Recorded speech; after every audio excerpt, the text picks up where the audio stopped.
What's going on, everybody? Welcome to episode 16 of Pacific Horseplayers here on the HHH Racing channel.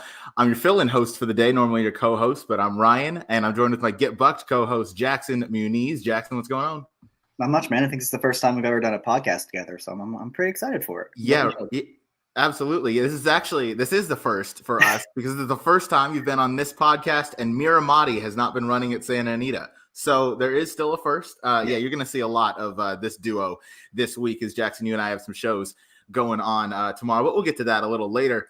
First, we got to deal with the administrative stuff before we get into today's podcast. First, please like, subscribe, comment, and join us in the live chat today. Don't forget to listen to the podcast on Apple Music or Apple Podcasts, Spotify, and Anchor. Of course, subscribe to the HHH Racing Podcast Power Picks tip sheet. You see the 212 ROI the last 3 years. We've had a hot start to 2025, and we're going to keep that rolling. Info in the video or in the comment section below. And of course, check out our great website for information about the podcast, hhhracingpodcast.com.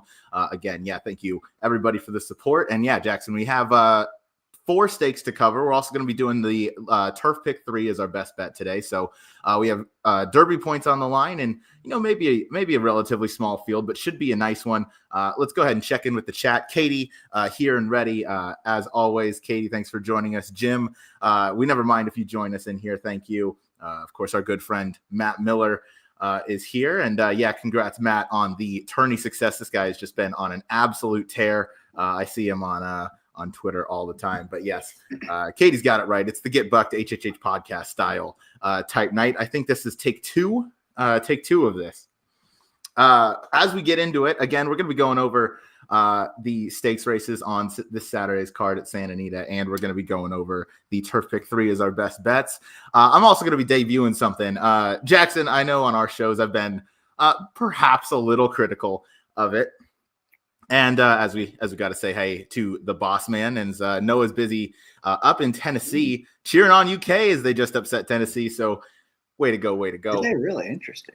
I guess so. That is a big win. It's a huge win as we move toward March and all the madness, as March has. So debuting something that I think is going to be pretty fun. Obviously, we don't have morning lines for these PPs as we do the show out pretty early. So I made my own set of PPs. They all fall within the morning lines, not PPs, morning lines. So I'll throw those up as we look. As we look through the fields. Jackson is laughing because I'm sure he's going to have some strong comments. Anybody in the live chat, feel free to participate with your criticism thoughts. Is the word you're looking for. Yeah, throw whatever in the chat. Negativity doesn't bother me, although I prefer it to be constructive criticism. And I'm going to get enough of a hard time from, I guess, this guy, Jackson, for the foreseeable future. But I'm looking forward to it. I think it's going to be pretty fun. So without further ado, we'll dive on into it.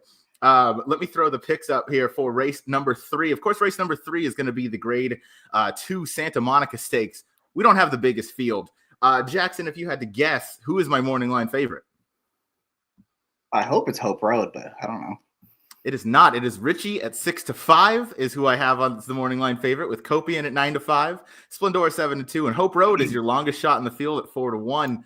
Picks are up on the screen. I saw the race 3-1. Jackson, you saw the race 4-1. Obviously, you are our guest. So we're going to start with the number 4, Splendora, one of 3 Baffert runners in this contest. Yeah, just looking for any kind of value in this small field, right? It's not going to be anything crazy, but if we can get at any kind of decent price, I think this is the horse you're going to want to take in this spot. And I actually was really considering her in the La Brea. I gave her a long look. I ultimately couldn't get over the rail, and it did end up being the detriment to her performance that day because she broke pretty well. She broke with the field, but unfortunately, Sandy Bottom just cleared and kind of got in her way. And didn't really cost her anything too crazy, but she did have to kind of go around that rival. And I don't think she was ever beating Copian, but I think today, now that she's getting off the rail, drawing outside of Copian is going to be a big difference because Splendor is not the fastest gate horse.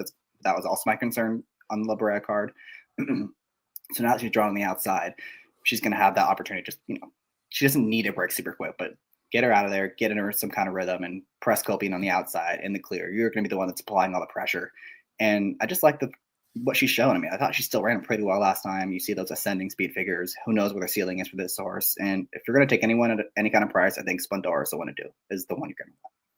I like it. You're definitely going to get a decent price. I don't know about, any necessarily long shots in a field of 4, but you're going to get a good price on Splendora. And I think with a horse that showed certainly some tactile ability last time, being able to sit off the pace and close, similar to how she did in the debut, you might get a fair bit of pace to run at here. And Dottori comes aboard back on the West Coast. So certainly a good shot there. I'm going to go with the number 3 Copian. I'm going with the one non-Baffert runner as my top pick in here. I loved what she showed last time, being undefeated around one turn off the layoff for Mandela. I mean, just powered on through from the outside. And Jackson, we were watching this race as this was opening day at Santa Anita. You, me, and Noah were down pretty much trackside watching. This was fun. Copian just powered away. Obviously, Noah had that one in his ticket and didn't tell us about it. So, I think Noah mentioned he had it in the pick 5, and I was like, why would you ever waste money including that horse? And then, of course, she ran off. Yeah. He didn't even celebrate when this horse won. He just had this weird little smile and then just was like, cool, had that. But I'm going to take her today. You're not going to get much of a price. Obviously, KK Kazushi Kimura is still off. Freysu is on as Kimura heals from the injury. We hope to see him back soon.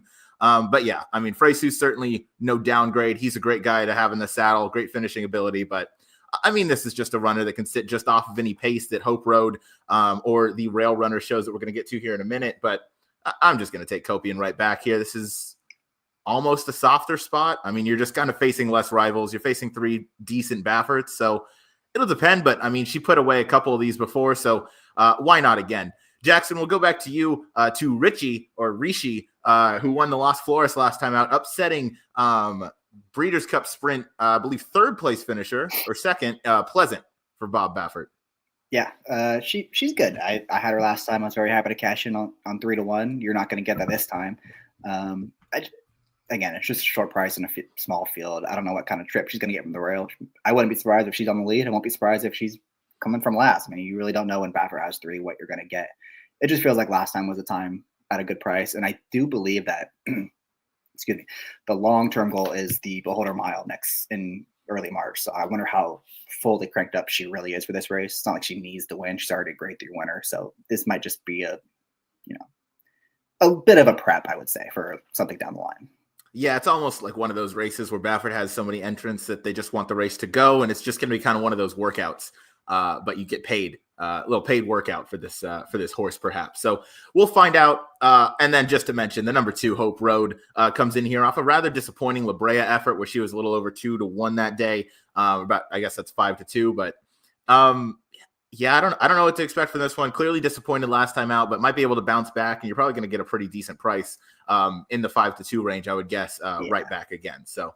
I'd be against her. I was against her last time. She's kind of going the wrong direction. Even the 2-back race when she was 1-5 that day. I think Matt really needed her in the BCBC, I believe, and she did not win like a 1-5, 2-5 horse should. I mean, she had the easiest lead of all time and kind of barely held on. So I'd be against her in this spot.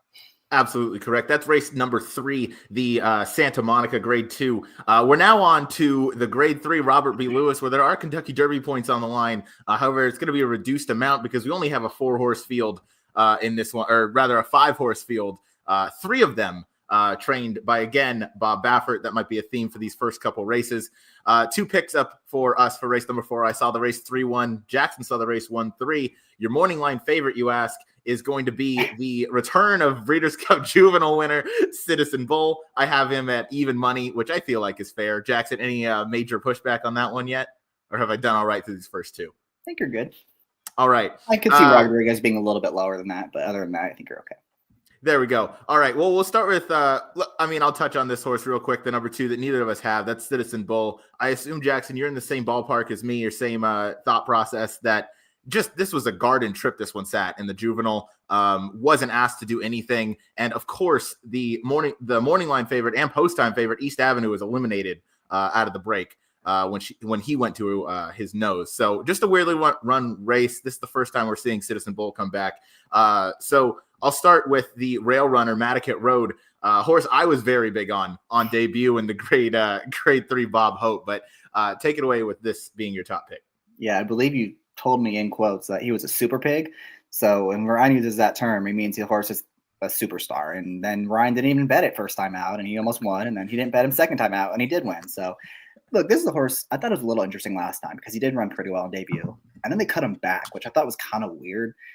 But he ran well. I mean, he wasn't quick out of there, and he closed into the pace like he was supposed to. Just got the job done. Galloped out really well. Galloped out like a horse that's going to really appreciate more ground. And he's finally getting that in this spot. But I think you mentioned he's going to be around 4-1. You're hoping, if your moral line is correct, I think that's a fair price on this horse. I don't think he's the likely winner, but if Citizen Bull doesn't show up and Rodriguez and Clock Tower kind of go at each other, this is a horse that seems to be improving. We don't know what kind of upside he has yet, and I won't be surprised if he runs a good effort in this spot, because I'm kind of looking forward to seeing how he does stretching out. I am too. First time around 2 turns. I'll mention really quickly, Howard, thank you for this in the chat. No reduced point amount. That point reduction does not start until the 50-point races. Risen Star was the first one under that rule. So thank you for that, Howard. That is news to me. So no reduced points in here. Derby points are on the line. We'll go now to number 3. And Jackson, I'll pass it off to you after I just say this horse in the maiden win last time out was just pretty powerful and looks like a horse that's getting good. We definitely haven't seen the best of this one, I don't think. Stretching out or continuing, I guess, at the 2-turn distance here against Stakes Company. I really like this one coming in enough to make him my top pick. What were your thoughts? Yeah, super impressive. Got a giant number. He's obviously very fast. I had a little concern. I don't know how you feel about this, but they used Lasix last time, and now he's coming off of it. I don't know. Maybe this isn't something he does, but I just feel like if Baffert really thought this horse was, going to be a Derby type of horse on the trail, maybe he would just run him without Lasix. And then, going off and on isn't always the best thing ever. I don't know how you feel about that. It was a little concern for me. It's not huge, but I thought it was worth mentioning. Yeah, I thought that was strange too. I'm happy you brought that up. Not entirely sure why he did that. It doesn't make a whole lot of sense. They've always been pretty high on this horse. Obviously, the maiden effort was so-so, but lost to a Baffert horse in Romanesque. The Lasix on angle, maybe just they thought he needed one or something. Pete Visco in the chat. Hey, everyone, 2-3 here. Toss the 1. So not a fan of Madaket Road. Howard, not his choice about the Lasix stakes. Howard, I think we're saying the last time in the maiden effort got Lasix, and we were confused why he did that if he was going to be a 3-year-old that they wanted to put on the Derby trail. Knowing that he would not be able to knowing that he would not be able to win. Yeah. Right. Which, again, I don't have any stats on it or anything. I just thought it was a little noteworthy because I feel like in the past he hasn't necessarily done that. But I could be wrong about that. I don't know. No, to my recollection, he hasn't either. But that's the number 3 Rodriguez in here. Worth mentioning, Clock Tower is listed to come over with Gerardo Corrales. Who knows if he shows up in this spot? Obviously, won last time out at Del Mar in the Cecil D Mile. Cecil B. DeMille Mile. I think I butchered that probably. But anyway, won in convincing fashion on the lead last time. Jackson, that was a huge play of you. That got you off the little bit of a cold streak that you were feeling down at Del Mar. Sometimes you need a 4 to 5 shot to get going again, right? Hey, and then we closed out the meet well. So, that was Clock Tower going. Goes turf to dirt in here. And David Aragona tweeted this out. Wesley Ward's highest ROI is 3-year-olds and upwards in dirt routes.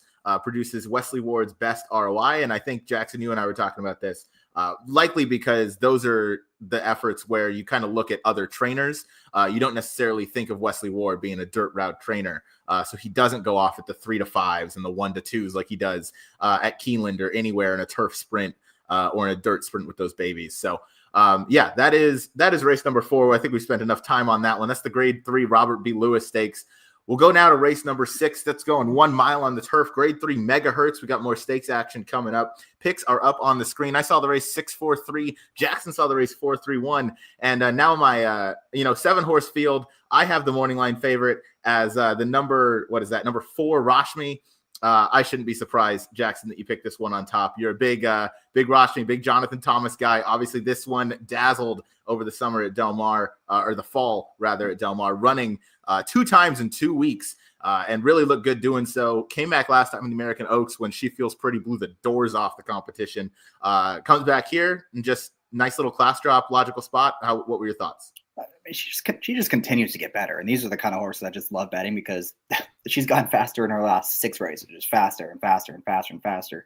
So again, who knows where the ceiling is for this horse? Because you can it feels like it's a pretty safe bet. She's just going to run another good race and potentially improve even more. And if she does, she's very tough to beat against the likes of these. And there's no She Feels Pretty, there's no Catherine Marissa, there's no Medoro in this spot. She's very versatile. She can win from on the lead. She can sit just off of it. She can come from mid-pack. I think that's going to be pretty important in a race like this. Vittori's ridden this horse before, knows her pretty well, so it doesn't concern me that Rispoli's kind of isn't riding here. And she just seems like the horse to beat. She does, 100%. And you mentioned Dettori hops back aboard, was on board for her biggest win of her career, winning by, over 5 lengths in the maiden win. And that was versus Optional Claiming Company, and has just stepped right up. And they obviously felt so good about her. They tried her in the American Oaks, where she was best of the rest, pretty much. Catherine Marissa, right. She Feels Pretty, Medoro were the top 3 betting options in that. It went 1, 2, 3. Pretty easy. And Rashmi showed that dimension she had 3-4 races back at that point, and being able to pass horses after a couple of wire-to-wire wins. So that's Jackson's top pick, and was my second pick in there. My top pick, I ended up with the number 6 Mahina. I just like that last effort behind the repeat winner, Mrs. Astor. The cutback should suit her nicely, as she has 4 wins from 9 tries at this distance. Hector Barrios, of course, great turf rider. As far as the setup, I think she might need a bit of a setup in here. I'm hoping that she gets enough pace, but closest have done reasonably well at Santa Anita. I'm curious to see how it's going to play after the weekend rain that hit the track over the weekend. So maybe it plays a little different, because, Jackson, you're up there closer than I am.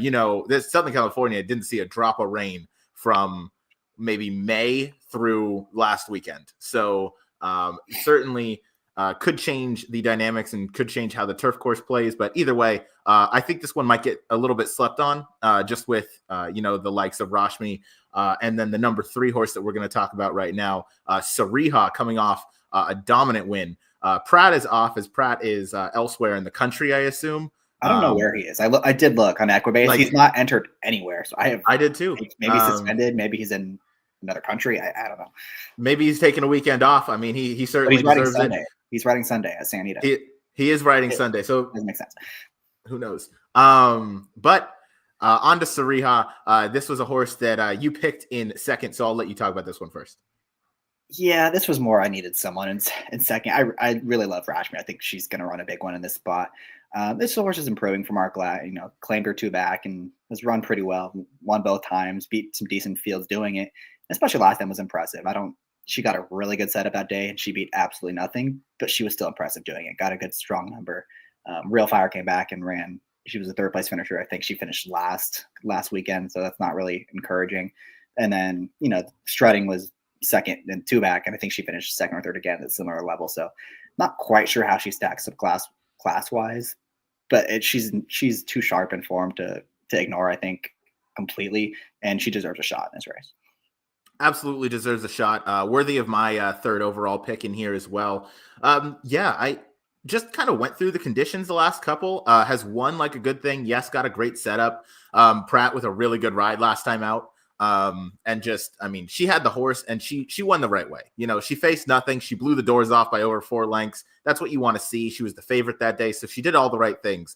Glatt claimed this horse 3 back, took the blinkers off, and then rattled off back-to-back wins. So might just be a horse that's going in really good form right now, and just clearly a vote of confidence to try this one's versus Stakes Company, but also just doesn't have any conditions left to run in unless they run it for the tag. So that's pretty much what landed me on this one. Matt Miller with a good point. If you ignore the synth races, the career record is amazing. That's absolutely correct. We're going to go down to the rail runner, Liguria, whatever. Rispoli and Michael McCarthy team up for this one off the Chad Brown trainer switch. Yeah, maybe this one gets a setup. I wasn't in love with this horse. I know she was running back east against a lot better, but she just never really, she took a lot of money in those races and never really did that much with it. And I know she won that race at Belmont, and I think she was just always overbet, beating, off of the Jimmy Durante as a 2-year-old, beating absolutely nothing out here in California.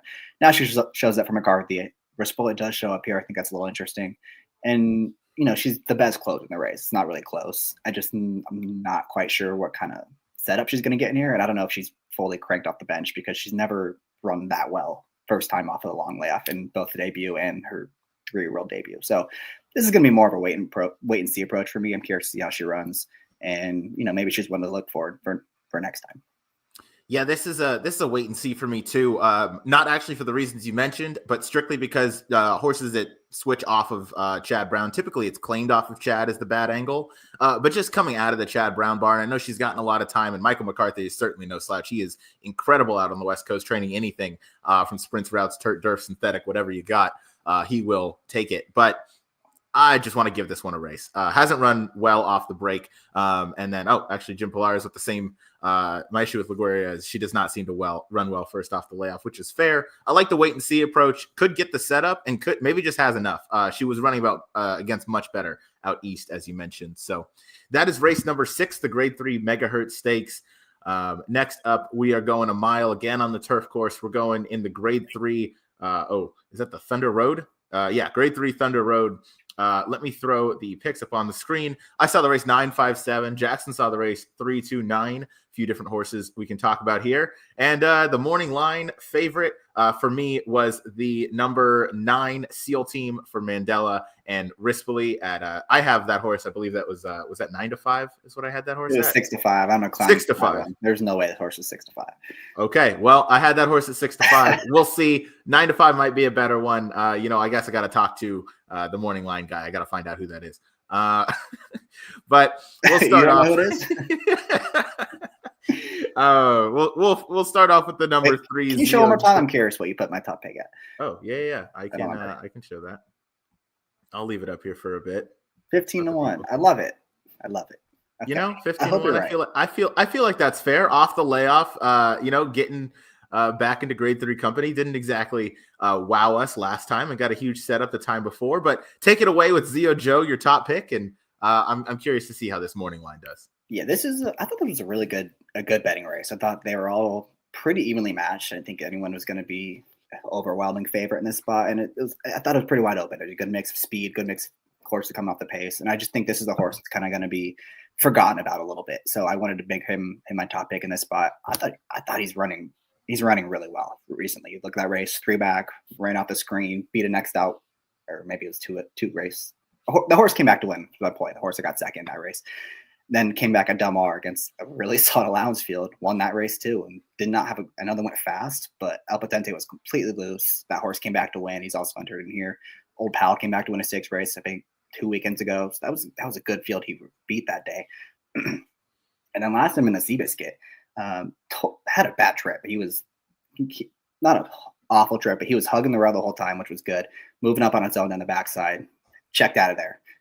Regathered himself in the turn, checked out of there again. And he was traveling right next to me, Hermano Ramon, who was the eventual winner. And we've seen what he's come back to do since then.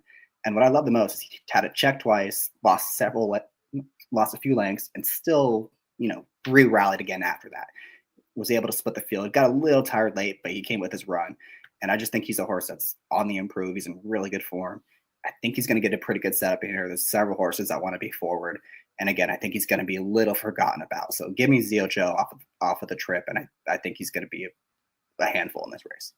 I like it. He could definitely be forgotten about. I just thought there were some horses that were going to take a lot of money in here, which is why I ended up at 15-1, but certainly a decent play for all the reasons you listed. Noah Maher's here. What's up, Noah? What's up, fellas? I may have played the absolutely game before any absolutely's were said.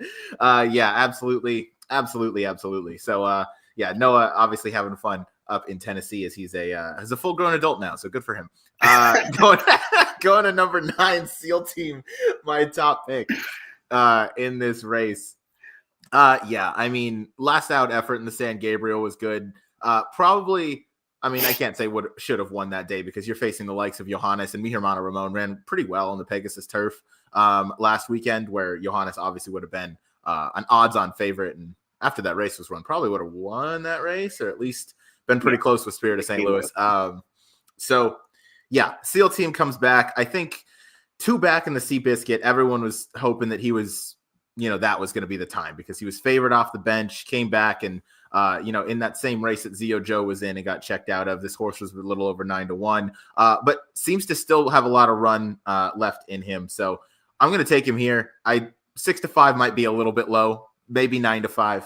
But again, first day on the job, so I'll get better. This won't be the only time I do it. But keeps improving the Beyer speed figure, has never regressed in Beyers. So another step forward into triple digits. That puts this horse pretty damn close to the winner's circle. So I'm looking forward to seeing this race play out. And yeah, if you like the Zio Joe trip over the SEAL team trip, then absolutely you can have Zio Joe in there. We'll go now to the number 2, right to the inside. That is going to be Air Force Red, Leonard Powell, Juan Hernandez. Take it away, Jackson. This is your second pick. Yeah, he was actually entered last weekend and on Sunday when it got rained off the turf. He was supposed to go 6 furlongs, so that's a bit of concern. This wasn't the original plan, but he's probably going to be pretty sharp because they were getting him ready for those sprints, and he might just be the speed of the speed. And he's, it isn't like he's a sprinter trying routing for the first time. He's been a router his entire career going long and has run some really good races. So I don't want to discount him in this spot. I am very curious to see how they bet him because I won't be surprised if he's the second choice, and I won't be surprised if he's, 70-1 like you kind of have him. So gonna wait and see a little bit on the tote board with this horse. But you look at that last time he went long, he was 3 back in Del Mar. That field he beat that day came back to do a lot of good things. I know Cabo Spirit came back to win the $1 million race on California Crown Day, and Pax Wallop came back to win. There's a lot of good horses coming out of that race, and he just kind of wired that field. So he's very capable on his best day. It's just a matter of what kind of trip he's going to get. 100%. Yeah, I like it. Air Force Red. I have that horse as 8-1 on the morning line. This is a really deep race. I think this race you could go many different ways. Jackson, anything to add on SEAL team? I meant to throw it to you after I was done. I think he's sitting on a really big race. He's kind of paired up those fire tops that I always talk about, and he's run really well last year. The 2-back race, he attacked a fast pace early on and was not beaten by all that much by Meagher, Hermano Ramon redistricting. Those horses would be very big favorites in this spot. And then same thing last time, Johannes and Meagher, Hermano Ramon, he's right there. It just, I think you can safely upgrade Zio Joe a couple lengths. And so he's only, a length or 2 behind Meagher, Hermano Ramon. This horse is a length or 2 behind Meagher, Hermano Ramon. SEAL team's going to be 8-5, and Zio Joe's going to be 10-1, 15-1. So I'm taking the 3 all day, especially with the post position. I think SEAL team definitely got the horse to make with this draw. Yeah, could be without a doubt. So I'll go now to number 5, which I believe is Astronomer. Yes. Astronomer, a horse. I can't believe I picked this horse again. I finally threw in the towel with this guy. I'm done. I can't believe I picked this horse again. I said I signed the divorce papers like 2 back, and then I actually didn't pick him in the Seabisc in the San Gabriel, and now I'm right back to it. Blinkers go back on. I think the blinkers off effort was just, it wasn't good. I think this horse just runs better with blinkers. I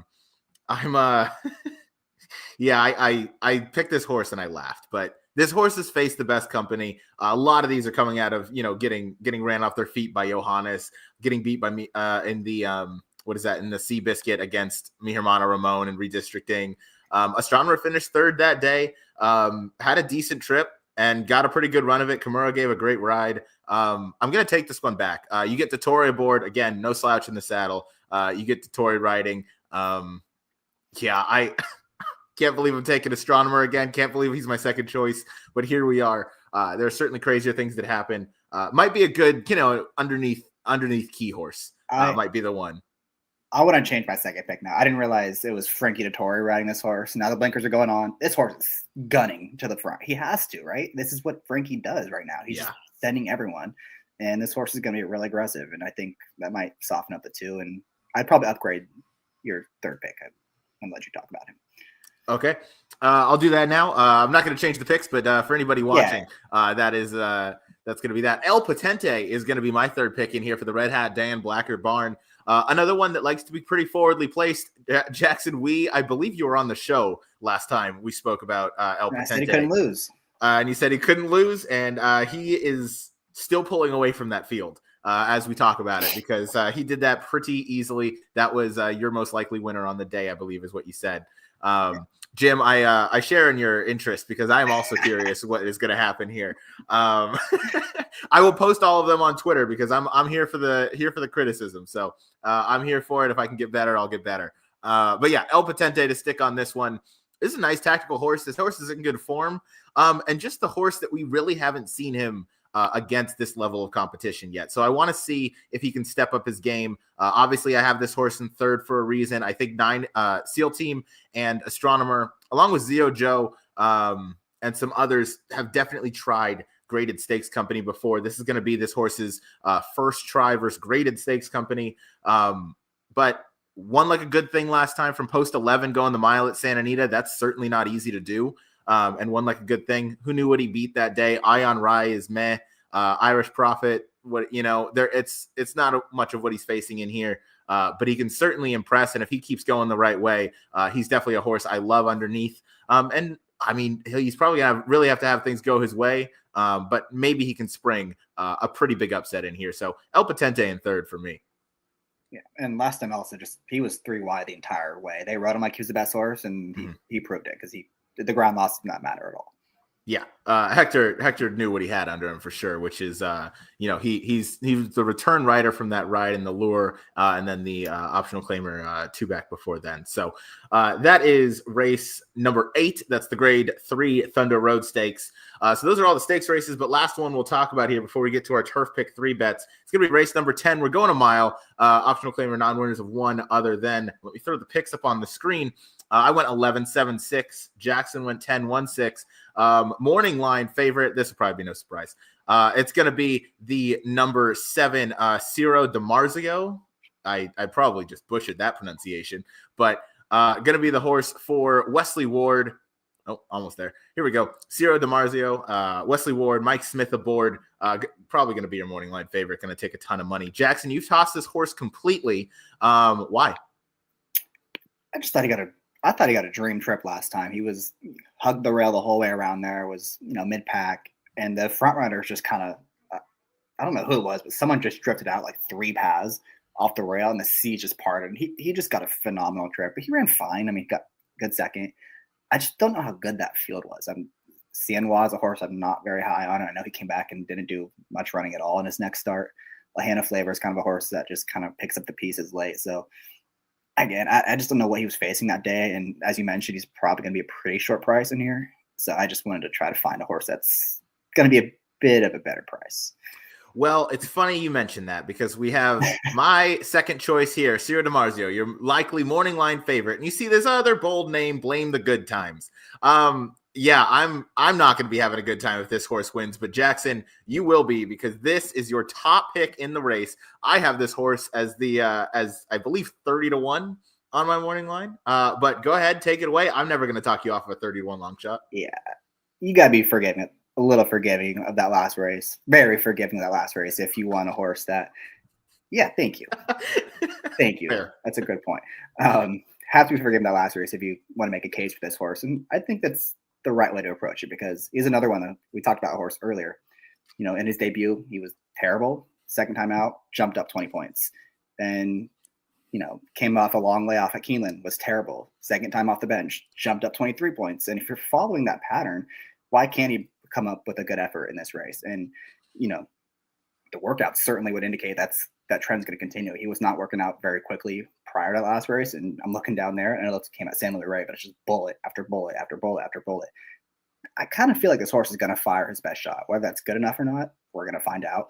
But, those races at Gulfstream, 2 and 3 back, those are good, solid races, and especially the 1-2 back. Quality G was a good horse, came back, and I believe got 3rd in a stakes race. Everyone in that race that beat him, the top 4 finishers, all improved at least 5 buyer points in their next start. So I think you can make an argument that number is just too low. And I also think this horse is going to get a really good setup in here. They're looking at the field. There's a lot of speed types, a lot of need to lead types. And he has, I don't know why that time form number is wrong. If you look at the time form figures, I believe he has the highest late pace figure in the field. So at 30-1 in a field that looks, they all kind of look the same to me, I'm gonna take this horse all day. I like it. Blame the Good Times. That's the number 10 in here. Jackson's top pick. I thought it was an error when he texted it to me because, taking Abel Lascano over Mike Smith in a turf route, I mean, hey, to each their own, but you bring up a good point. If he jumps up 20 plus points on the buyer scale like he has in each of his last 2 second off the layoff tries, being second time starter and then second off that bench, I mean, that puts him close. An 83 buyer, I don't know how it's going to take much more of that to win versus this field. My top pick was the number 11, Call Sign 7. I liked this horse last time out, but I don't know if this horse just didn't like the Lasix, but King of Gosford was pretty well meant that day. I liked Call Sign 7 a little bit underneath. King of Gosford did really well. I'll throw Howard's comment up real quick. A lot more interested with a higher percentage jock. Never talk anyone off a bomb. Great arguments for sure. Made a really good point for that runner. Call sign 7. The old Jackson doubled up the buyer tops, but what stood out to me was McCarthy threw this horse in a grade 2 off of a maiden win where, he fought pretty gamely to the wire that day, but it wasn't like he blew the doors off or won like anything crazy. So just the fact that McCarthy thought it, a good move and was confident enough in this horse's ability to throw him in to the Mathis Mile, which is a nice grade 2. King of Gosford, again, won pretty easy. Stay Hot was right there. It was a pretty chalky result. But just the fact that was the confidence move off the maiden win really stood out to me. So I'm going to take this one back versus a field that is a little bit easier. And I think you'll get a decent price. I'm hoping that the 7 takes some money here. I did pick this one in second. I know it's Mike Smith in a turf route. The breeding on this obviously stands out. Justify out of a Galileo mare. Wesley Ward ships this one over, assuming he runs. Mike Smith, not a common guy that he uses, but I guess he's, this also makes me think Clock Tower might scratch because why is Gerardo Corrales not listed? I mean, maybe it's because Mike rode this horse in the debut, but I mean, what do I know?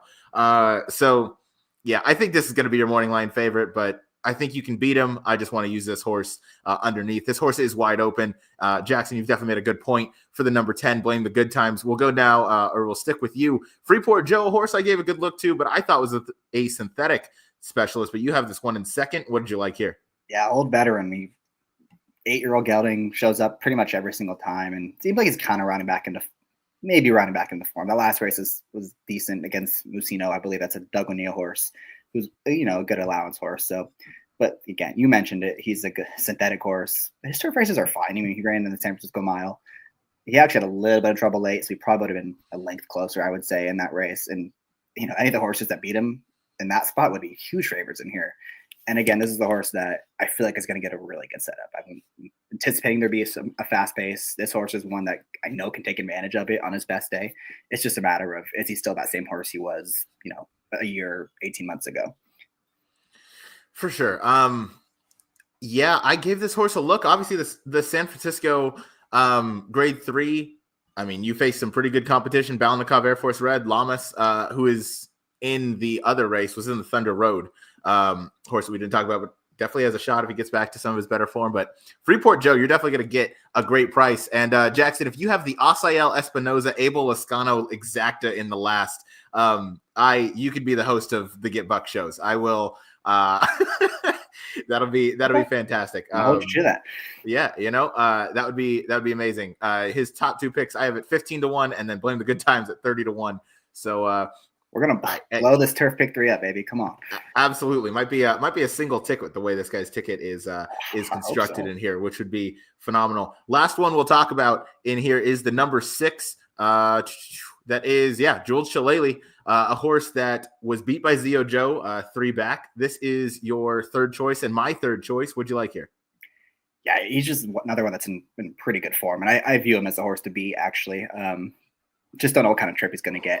But the race 2 back at Del Mar, that was on the Breeders' Cup undercard, set a fast pace. It completely fell apart. He was the one that kind of held on kind of towards the end and hit the wall late. But that day was pretty friendly to closers, I thought, on the Breeders' Cup card. And I thought he did pretty good to hang on in that spot. Then came back and just kind of blew the doors off that field. He was just better than those horses, got a really good trip.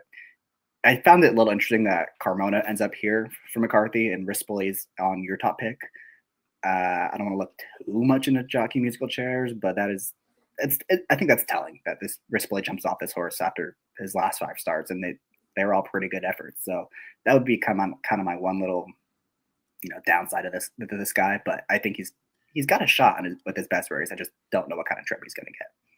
I agree. And to your point about the jockey musical chairs, Umberto hops off this horse after riding him in his last 5 to a horse that he hasn't ridden before. So that spoke a lot. Also trained by Mike McCarthy. So that makes me think, that horse is pretty talented. Obviously, I think Frey is still out on the West Coast riding. I don't believe he's suspended or anything. I think he's riding this card. So the fact that they go Rispoli over him for that makes me think that this horse, has some ability and is going to be well met in that spot. So that's what ultimately ended up getting me to call sign 7 on top. But I thought Joel Shillelagh definitely deserved a look off that last win. Just looked almost kind of like the light bulb angle, has been a little bit inconsistent, but you mentioned the race 2 back, just never really had a shot. Maybe it was the no Lasix, just kind of ended up having this horse come up flat, but certainly a proven horse that tries time and again and is consistent enough, but going to have to get the job done versus, similar company that he's been facing. Carmona aboard is interesting. Wasn't quite sure. I maybe would have liked to see a better or more consistent rider, but Carmona's been pretty good since getting his tack out to Southern California. I will say, if you are going to have, a lower percentage jock, I'd rather be on a speed horse, especially on the grass, than trying to navigate traffic from off the pace. So that's one thing in his favor. Completely agree with that. Question from Jim Pillars. How have the Northern Cal horses now forced to run against Santa Anita been doing? Are they competitive in general or overmatched? Obviously they have the restricted races where they're all kind of running against each other. And we can each have our opinions against that. And I don't know. I haven't noticed that they've been severely overmatched, but we haven't seen a ton face in this in these optional claiming races or the stakes races like we're pretty much going to this weekend. A lot of them have been kind of the low-level claimers, restricted claimers, stuff like that. So I'm curious to see how they do this week, but so far in the kind of dirt restricted claimers, they haven't fared super well. What have your thoughts been, Jackson? Yeah, I'm ignoring the races where they're restricted as Northern California horses. They haven't been running, anecdotally, I don't have any stats to back this up. They haven't been running great, but they also have been kind of in spots where, they're 15, 20 to 1 every race, so they're not really expected to run well. I'd be curious to see how those horses run when they're favored, or second or third choice, and they're kind of expected to be in the mix, and then they don't run well, or they do really run well. That hasn't really come up too much yet, so I'm kind of still taking a wait and see approach. Taking a wait and see approach. I like it, except for his pick with the number 1 Frosted Joe coming in from Pleasanton, but hoping to run a massive. He's the class of the field, all right? He just might be. That is race number 10. I saw the race 11.76. Jackson saw the race 10.16 for our audio listeners. Now we're going to get into best bets. Again, we're doing the Turf Pick 3. Jackson, I have your Turf Pick 3 up there. Actually, I just took it down because I am going to add in the price, which is going to be $9. Let me go ahead and save that, throw that back up. Jackson, you're going 2 singles and then 1 6-10. Oh, well, 2 singles and 3 deep in the last. Go ahead and take it away. Yeah, I don't know if this is going to be a single ticket, but it has the potential to be a pretty nice payout for a $9 bet. I think Rashmi is by far the horse to beat. She's just, on the improve. She's got the fastest figures, and she's just very versatile. She can adapt to any pace scenario. I'm expecting her to win at, probably be the favorite, but I hope she gets the job done. We can advance to the next leg, and Zio Joe is going to be my single in that spot. I think it's been a nice square price. I'm hoping he's going to be the forgotten horse, and I think he has a big shot in there. I don't think he's that less unlikely to win than the likes of SEAL Team or whoever else you wanted to say is a favorite in there. He just needs some kind of setup, and I think he's going to get it. So with his best effort, he can be right there. And then just try to get alive to the last race where if we're alive, we'll be paying really well. And especially if we get that 1 or 10 home in the last race, this thing can pay pretty well. I like it. If you get that 10 home, that is going to be, it's going to be some good times. You're not going to be blaming any good times in there. From Howard, they've mainly been running against each other. Jim, as racing secretary, set it up that way. When they run versus their Southern Cal counterparts, they've been losing in general. Furthers Jackson's point of they've not been kind of well meant in those spots. They've always been, real quick, double digits. Go ahead. There's a horse in the 9th race I like quite a bit. I think you actually bet him. The name is Berlin Wall. It's going to be a second-time starter for Steve Knapp, so that's another horse to watch out for. The late pick 3 is also $3, so I'll probably do that as well. I did bet Berlin Wall. Berlin Wall, I believe, was my single that day, or I went too deep or something, and just didn't quite get the job done. Was off slow and came running late. Tiago gave the best ride that he could. Mr. Machu Picchu just ended up getting the job done that day. But to stick with the Turf Pick 3, Jackson's going the single of Rashmi, single of Zio Joe, and then 3 deep in the last for a $9 ticket. Mine is up on the board now. I'm going to be singling. We are not very similar. In fact, we are different in every leg. I'm going to be good luck to us both. But I'm going to be singling the number 6 in the first leg. That's the grade 3 megahertz. And that horse is Mahina, who I think is going to get a decent setup. Should be a decent price. Rashmi, obviously the horse to beat. I'm just hoping to beat her that day. Next race, I'm going 5, 7, 9. 7 and 9, kind of the 2 chalks. certainly the 7. But I feel like if I get alive to the last race, this will pay decent. I don't know that it'll pay anything crazy by my count, but I'm hoping for something middle-ish price. And sorry, the 7 in the last race is Ciro Damasio, not the 7 in leg number 2. So look, I mean, these bets just pay so well. It doesn't matter if you're going for the prices or if you're just trying to get the favorites home. I mean, you're going to get good value no matter what. I think you and I have talked about this. The Turf Pick 3s they're the best bet in racing right now with the high minimums and the low takeout. They are absolutely, as Matt Miller, so much caveman, those tickets up between the two of you. I bet you hit it. I think so. These Turf Pick 3s are the best bets in racing. Santa Anita is my favorite over Gulfstream, but that's mainly because I'm, West Coast based, as are you. But either way you look at it, these Turf Pick 3s are wonderful. There's no CAW money. You get massive payouts. Go ahead. There was one last week, or maybe it was 2 weeks ago. It chalked out. It was 3 favorites, and it paid like 40 to 1. It's ridiculous. No matter what, you're going to get paid. Same with the cross country pick 5 or coast to coast. Sorry, the coast to coast pick 5. I believe 2 weeks ago was all chalks, 3 of them being odds on, and it paid like 186. And it was, those are just the greatest bets in racing when you have 15% takeout. They're player friendly, and you don't have any kind of computer assistance, taken away from your money or from your plays. So, those are our Turf Pick 3s. I'll throw them out one more time. I am 6 with 5, 7, 9 with 7, 11, $18 Turf Pick 3 for races 6, 8, and 10. And then Jackson's Turf Pick 3 is 4 with 3 with 1, 6, 10 for a $9 ticket. And that is pretty much the show. Easy 4 stakes, graded stakes, the first 2 with maybe 7 combined horses. So we'll see who actually turns up in there. I must be the never mind. And then 2 other nice graded stakes races on the turf that are pretty competitive, especially if you can get around the favorites in there.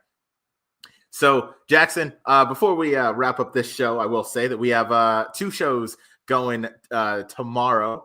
Jackson, you and I will have Get Bucked. Actually, that might end up being Thursday. We'll pin that one down later. But biggest show of the week is going to be tomorrow. Jackson, you, myself, and Kaylee Shapiro have Big Hoof Energy going on over on the Gallop Out YouTube channel. We're going to have guest Maggie Wolfendale join us, who works over for Naira. So we're going to be going over the 3 stakes races going on there, including the Withers, where more Kentucky Derby points are on the line. And then we are joined by the morning line maker for the New York circuit, and that is David Aragona. So I'll have to show him the morning line for the Robert B. Lewis, see his thoughts. But he's going to join us as we talk Withers, Robert B. Lewis, and the Holy Bull Stakes. So the 3 Kentucky Derby prep races that are going to be going on this weekend, we are going to be covering it with him. And then again, the stakes races with Maggie Wolfendale. So I'm very excited for that. I was really excited to get this done, though. The Get Buck takeover one more time of HHH, as Noah was